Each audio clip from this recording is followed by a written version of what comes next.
नमस्कार, डायलॉगस में आपका स्वागत है। मैं आपके साथ हूँ प्रीता हरित। जैसे एक स्वस्थ शरीर में एक स्वस्थ मन का विकास होता है, उसी तरह एक स्वस्थ परिवार से और अनेक स्वस्थ परिवारों से मिलकर एक स्वस्थ समाज का निर्माण होता है। परिवार समाज की एक ऐसी इकाई है जिसे हम कई मायनों में समाज का प्रतिरूप समझ सकते हैं। मतलब परिवार में जो जैसा जैसा होता है वैसा ही समाज में घटित होता है, क्योंकि समाज भी तो हम सब लोगों से मिलकर बनता है। घर के सदस्य एक परिवार का निर्माण करते हैं। परिवार के इन सदस्यों का आपसी संबंध, आपसी कार्य व्यवहार एक परिवार का वातावरण कैसा हो, इस बात का निर्धारण करता है। यदि आपसी संबंध अच्छे हुए तो परिवार में सौहार्द का माहौल होता है, और यदि आपस में तनातनी, आपसी खींचतान, वाक युद्ध और एक दूसरे को नीचा दिखाने का खेल खेला जाए तो पारिवारिक माहौल सौहार्दपूर्ण होने की बजाय विषैला अधिक हो जाता है, और इसका बुरा असर समाज पर भी देखने को मिलता है। आज मैं बात करने जा रही हूं एक ऐसे विषय पर जो पिछले 2-2.5 सालों में समाज में घटित क्राइम की घटनाओं के आधार पर हमने आज के विमर्श के लिए चुना है। क्या आपने गौर किया है कि हाल के वर्षों में पति पत्नी और प्रेमी प्रेमिका से जुड़े क्राइम्स लगातार बढ़ रहे हैं? कभी कोई पत्नी अपने प्रेमी के साथ मिलकर पति की हत्या कर देती है, कभी कोई पति पत्नी और बच्चों को छोड़कर भाग जाता है और दूसरी शादी कर लेता है, कभी कोई हनीमून ट्रिप मौत का सफर बन जाता है। यह सिर्फ अपराध जगत की चौंकाने वाली खबरें नहीं हैं, बल्कि हमारे समाज में रह रहे सैकड़ों किस्म के लोगों की मानसिकता का आईना है। उत्तर प्रदेश के हरदोई जिले में रहने वाला एक पति अपनी पत्नी और बच्चे को छोड़कर भाग गया। परिवार वालों द्वारा पत्नी पर पति को मार डालने का आरोप भी लगाया गया। वर्षों तक पत्नी इस गम में जीती रही कि उसका पति मर चुका है, और घटना के 7 साल बाद अचानक रील में पकड़ा गया। वो पंजाब के एक शहर लुधियाना में रह रहा था। उसने अपनी पिछली जिंदगी को पीछे छोड़ दिया था और दूसरी शादी कर ली थी। इसी तरह मेरठ में एक पत्नी ने अपने प्रेमी के साथ मिलकर पति की हत्या कर शव को सीमेंट के ड्रम में बंद कर दिया। मेघालय में हनीमून मनाने पति पत्नी गए। पत्नी ने अपने प्रेमी और उसके साथियों के साथ मिलकर पति का कत्ल कर दिया। गुरुग्राम में एक पत्नी ने प्रेमी के साथ मिलकर पति को रास्ते से हटा दिया। अपराध की यह घटनाएं अवैध प्रेम और गुस्से का मिला जुला परिणाम कही जा सकती हैं। लोग विवाह से बाहर अवैध संबंधों का सहारा लेते हैं और शिकार होते हैं। अपने पति या पत्नी से बेवफाई करते हैं और नतीजा निकलता है उनमें से किसी एक की हत्या और अपराध। लोगों में इतना ज्यादा गुस्सा है, इतना ज्यादा क्रोध है कि उसका परिणाम सिर्फ एक ही हो सकता है, और वो होता है हिंसा और अपराध। इस तरह के अपराधों का विश्लेषण करें तो हम पाएंगे कि वर्तमान समय में समाज के भीतर शादी विवाह, परिवार और रिश्तों का चेहरा बदल रहा है। आपसी प्यार और भरोसे की जगह शक, गुस्से और तनाव ने ले ली है। दहेज, पैसों का लालच, घरेलू हिंसा और पितृसत्ता का दुरुपयोग हो रहा है। रिश्ते खत्म हो रहे हैं, अपराध बढ़ रहे हैं। समाधान के तौर पर लोग सीधे हिंसा, हत्या कर रहे हैं। अपराध की इस बढ़ती मानसिकता के कारण परिवार और समाज व्यवस्था में भय और अविश्वास पैदा हो रहा है। मीडिया भी ऐसे केसेस को सनसनी बनाकर पेश करता है, पर असली सबक हम अक्सर भूल जाते हैं या हम सीखते ही नहीं हैं, और हत्या होती है। कोई पहाड़ की चोटी से फेंका जाता है तो किसी को टुकड़े टुकड़े कर सीमेंट के ड्रम में भर दिया जाता है।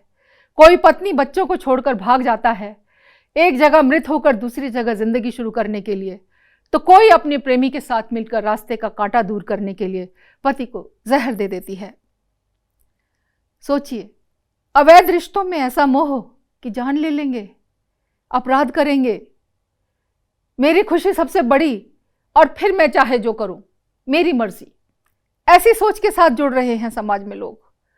क्रोध इतना कि गुस्से में तुरंत अपराध कर डालना, इच्छा पूरी न होने पर गुस्सा निकालना, यह सोचना कि हत्या के बाद सब आसान हो जाएगा, जबकि असल में जब सबूत और ट्रैकिंग के आधार पर अपराध उजागर होगा तो इसका क्या परिणाम होगा, इस बात का वो बिल्कुल भी सोच नहीं पाते। ऐसे अपराध सिर्फ सामाजिक नहीं बल्कि मानसिक असंतुलन और तनाव का भी नतीजा है। समस्या बहुत विकराल है। अब उपाय क्या किया जाए, होना क्या चाहिए? मुझे लगता है कि जिस समस्या का परिणाम हत्या और संगीन अपराध हो, उस समस्या का समाधान भी सोच समझकर खुली बातचीत कर किया जाना चाहिए। यानी पति पत्नी संबंधों की गिरावट हत्या की हद तक पहुंच जाने से पहले आपसी बातचीत हो, परिवार में सीधा संवाद होना चाहिए। पति पत्नी बजाय कि गुस्से में जान से मार दें, परिवार में बैठकर स्पष्ट बातचीत और निर्णय ले लें। जान क्यों ले रहे हैं? मनोचिकित्सक से परामर्श ले लें। दुखद बात तो यह है कि अभी तक भी हमारे देश में मनोचिकित्सक से परामर्श लेना बहुत बुरा समझा जाता है। मानसिक स्वास्थ्य के प्रति असंवेदनशील और अपरिचित हमारा ये समाज शारीरिक स्वास्थ्य के प्रति तो कुछ हद तक जागरूक हुआ है, पर मन के विकारों और नकारात्मक ऊर्जाओं को अभी तक भी नकारता है, क्योंकि समाज में मनोविकारों को आज भी स्वास्थ्य समस्या से न जोड़कर व्यक्ति के अस्तित्व से जोड़ा जाता है। और सामाजिक दृष्टि से कोई भी व्यक्ति, चाहे वह कितना भी अपराधी मानसिकता लिए बैठा हो, अपने को मनोरोगी समझना नहीं चाहता और न ही उसका इलाज ढूंढने कहीं जाता है। वो सीधा ही अपराध की ओर अग्रसर होता है और समस्या को समाधान की तरफ ले जाने की बजाय उसे और विकराल बना देता है, अपराध कर बैठता है। जरूरत तो होती है आपसी संबंधों में ईमानदारी और निष्ठा अपनाने की, परंतु इनको महत्व देने के बारे में नहीं सोचता, क्योंकि ऐसा करने के लिए व्यक्ति के पास बहुत मजबूत चारित्रिक बल होना चाहिए। ऐसे में यदि हम उम्मीद करें कि ऐसे व्यक्ति अपने गुस्से और तनाव से मुक्ति पाने के लिए योग और ध्यान कर लें और स्वस्थ तरीके से भावनाएं व्यक्त करने लग जाएं, तो क्या यह कोई असंभव बात होगी? आप ही बताइए। एक परिवार में बच्चे वही सीखते हैं जो घर में देखते हैं। अगर घर में आपसी संबंधों में सम्मान और संवाद होगा तो वही मूल्य वे बच्चे आगे समाज में लेकर जाएंगे। इसलिए इससे पहले कि परिवार में झगड़े और विवाद इतने बढ़ जाएं कि परिणाम हिंसा और अपराध में तब्दील हो जाए, अपने विवेक का इस्तेमाल करें। परिवार के साथ बैठकर बातचीत जरूर करें। हमें अपने बच्चों और किशोरों को भी शिक्षा देनी होगी। ये घटनाएं हमें डराती हैं, लेकिन ये हमें सिखाती भी हैं। सिर्फ कानून नहीं बल्कि परिवार, संवाद और मानसिक स्वास्थ्य ही इन अपराधों को रोक सकते हैं। रिश्ते किसी अपराध की ओर न जाएं, इसके लिए ज़रूरी है कि हम बच्चों को बचपन से सही संस्कार दें, परिवार में एक सौहार्दपूर्ण और सुरक्षित माहौल बनाएं और आपसी रिश्तों को बराबरी और सम्मान की नज़रों से देखें। यह बात हमेशा याद रखिए कि अपराध कभी समाधान नहीं होता। समाधान है संवाद, भरोसा और सम्मान। इन क्राइम्स के पीछे के पैटर्न समझें, इनकी जड़ में छुपे सामाजिक और मनोवैज्ञानिक कारण जानें और सबसे अहम बात है कि हम इन्हें होने से पहले कैसे रोक सकते हैं और इसमें परिवार की क्या भूमिका होनी चाहिए, इस पर विचार करना होगा। एक और बात मैं आपसे कहना चाहूँगी कि इन अपराधों को करने वाले ये सभी लोग क्रिमिनल नहीं थे, पर इन्होंने क्राइम किए और क्राइम किया इसलिए ये क्रिमिनल कहलाए। क्राइम होने के बाद कानून और व्यवस्था हरकत में आए, उससे पहले हमें हरकत में आना होगा। क्राइम हो ही ना, ऐसा कुछ करना होगा।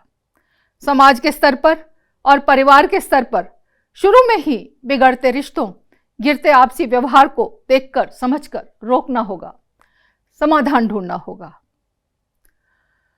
आपकी प्रतिक्रिया और कमेंट्स का हमें इंतज़ार रहेगा। हमसे जुड़ने के लिए और सामाजिक मुद्दों पर और एपिसोड देखने के लिए आप अभी डायलॉगस को सब्सक्राइब कीजिए, इस वीडियो को लाइक कीजिए और शेयर कीजिए। नमस्कार।